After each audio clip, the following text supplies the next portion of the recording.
Hey, Ryan. Trevor, how you doing? I'm doing awesome. Thanks for being back in the studio with us with Alberta Skylights Elite Roofing. And the biggest question that I've got for you today for Edmonton homeowners and people in the Edmonton area is what goes into replacing a complete roofing system? Good question. Your roofing system is made up of a handful of different things. So if we're talking about the process of, suppose you've chosen us to get your roof replaced, here's how we would typically go about this. First thing we're going to do is we're going to arrange to have the materials brought to your house. That's usually done by our supplier. They show up on a truck and they'll actually get put right up on your roof. So you don't have to worry about them sitting in your yard, taking up your driveway. They go right on the roof. Now, there are sometimes these materials will end up, little bits of them will end up on the ground. We'll put them in your backyard, like the vents and the flashings, the stuff that would otherwise blow off of the roof. It's too light. We might put that in your backyard or your garage, but mostly it all goes right up on your roof. The next thing that's going to happen on your roof is we're going to have to show up with a trailer. A lot of companies use dump bins. We use trailers. Whichever way you're going to go about it is fine. We prefer the trailers because we can pull them out whenever we want. We're not waiting on a third party to come and get them. If your house has grass all the way through and no driveway, we might have to back onto your lawn to do this. So we'll use some plywood, build a little ramp all the way through and get our trailer in there. And we like to tuck that up as close as we can to your house. That way we can get everything down right into the bin, right? Once we've got all of that together, we've got a nice couple of days lined up. A day or two is, decent weather, unlike right now where it's raining. The crew is going to show up. What we're going to end up doing is we're going to strip your roof right down to the existing wood deck. We want to be able to see what's underneath it. Some companies will take and shingle over your roof. They'll leave the old shingles on. They'll just shingle over top of it. That is a bad idea. It's going to half the life of your roof. Nobody's going to be able to see what's underneath it, the extra weight on your roof. We don't do that. We're going to strip it right down to the wooden deck. We're going to take a look. Any rotted wood's going to have to be replaced. You can't put new shingles on an old rotted out wood.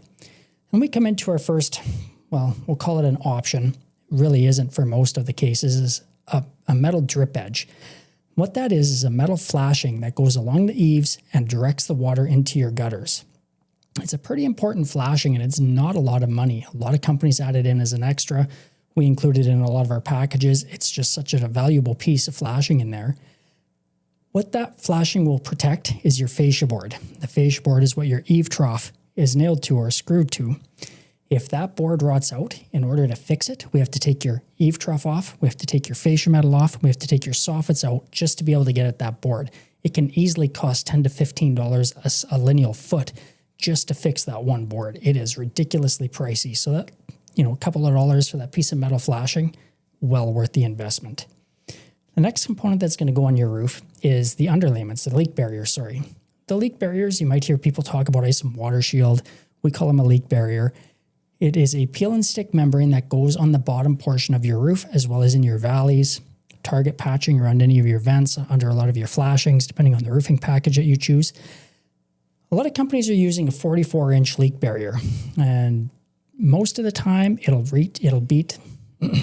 most companies are using a 44-inch leak barrier, and most of the time it meets Alberta Building Code. Not always. You'd have to look at the slope of your roof, how much of an overhang you have, etc.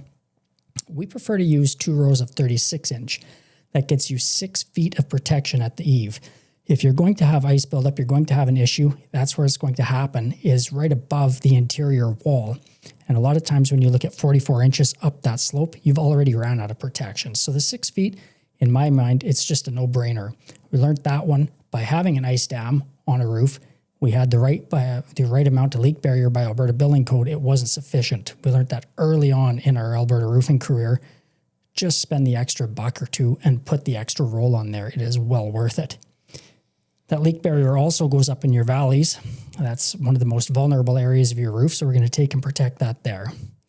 Once we have your leak barrier on, the next thing is your underlayments. There's a handful of options we can use for that.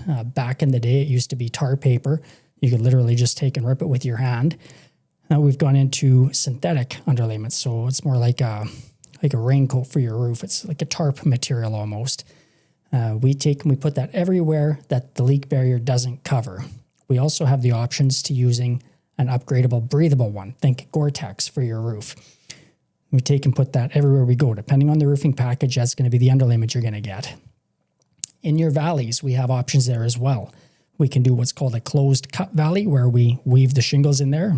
You don't really weave laminated shingles into your valley, but you take and you put shingles up one side, put them on the other, cut them through, and you have shingles in your valley.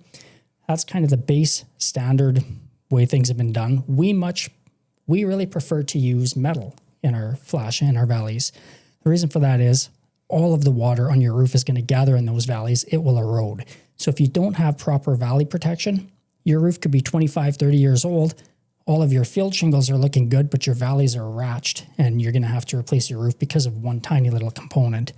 So it's a pretty good idea to put the metal valleys in there. Once we have all of that put in there, next thing we're going to do is we're going to put a starter strip along the perimeter of your house. The starter strip is a designated shingle that has an adhesive on one end of it, and we put that down and nail it, and your other shingle that goes on your first field shingle goes on top of that, actually glues to it. Having that starter strip is really, really important. I can't tell you how many times I go onto houses that have blow-offs right along the gable ends, the edges of the roof, right along the perimeter of them. And you take a look at what happened. There is no starter strip there. They turned another shingle, they flipped it around, put that in there. There's no adhesive there, and it becomes a very big weak spot. The shingles blow off.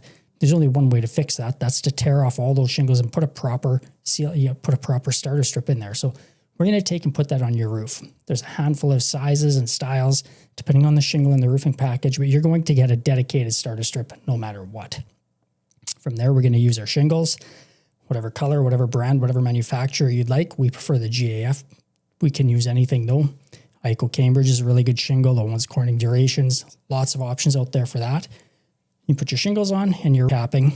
Last is all of the penetrations, your ventilation, your goosenecks, your bathroom fans, all of those things that are going to come through your roof. We're going to replace all of those as well.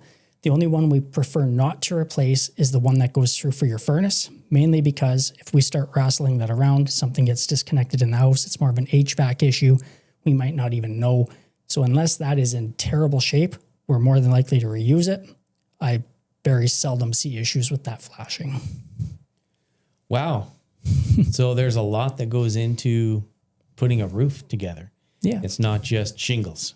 Not just shingles. There's a number of different steps and procedures and things that you have to do in order to make sure that it is completely sealed from the weather. Yep. I mean, anybody who's been in construction knows that water is, well, like nature itself. It takes the simplest path forward. So any way that it can find an entrance into your home, water will find it.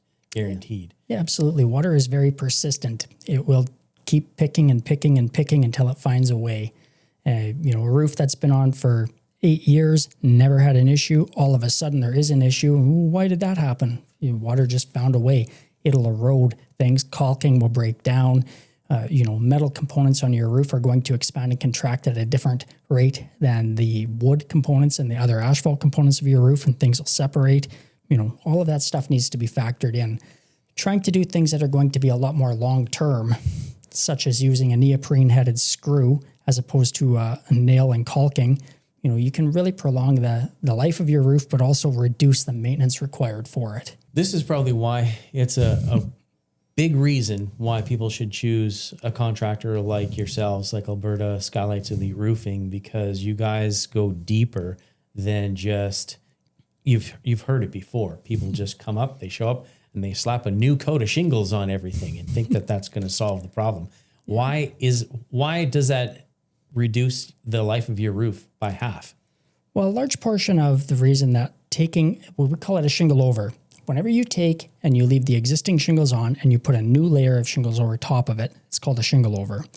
And the reason that really reduces the life expectancy of your roof is the shingles below the underlayer, they're dried out. They're old, they're dried out. And the new ones are, well, let's use a fancy word, they're supple. What'll end up happening is the bottom layer will actually absorb the asphalt from the top.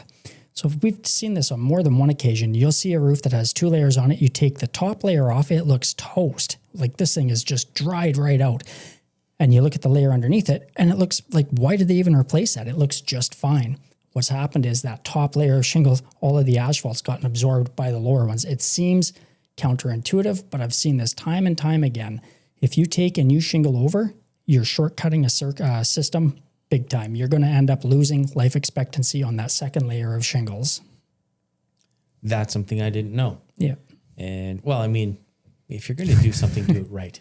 right? You know, the cost on stripping that roof off and getting right down to the wood deck,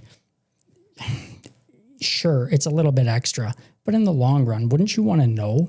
Usually the people that do the roof overs are people who are going to sell the house right away anyhow. I've seen this a few times where people say, no, we're just going to shingle over top of it. And then the inspector comes through and he realizes your roof is this thick instead of this thick. And the new homeowner wants a concession because now they've got 2 layers of roof to deal with. It costs a lot more money to tear that roof off to fix it. Further, our houses are designed for snow loads in mind, but we keep getting more and more heavy, wet snow. I mean, the climate change is a thing, whether you like it or not. It's happening. Crazy heats, these winds, everything that's happening. You've got this extra layer of shingles in there. That's a couple extra 100 pounds per square foot, per 100 square feet. That adds up. Yeah. And, if you have 2 layers of shingles on and things aren't melting off nicely as they should, then you've got more issues. Yeah. For sure. So guys, if you're looking for a responsible roofer, look at Alberta Skylights Elite Roofing, and Ryan here will come up and give you guys a quote. Thank you so much for joining us today, and we'll catch you on the next video. Thank you.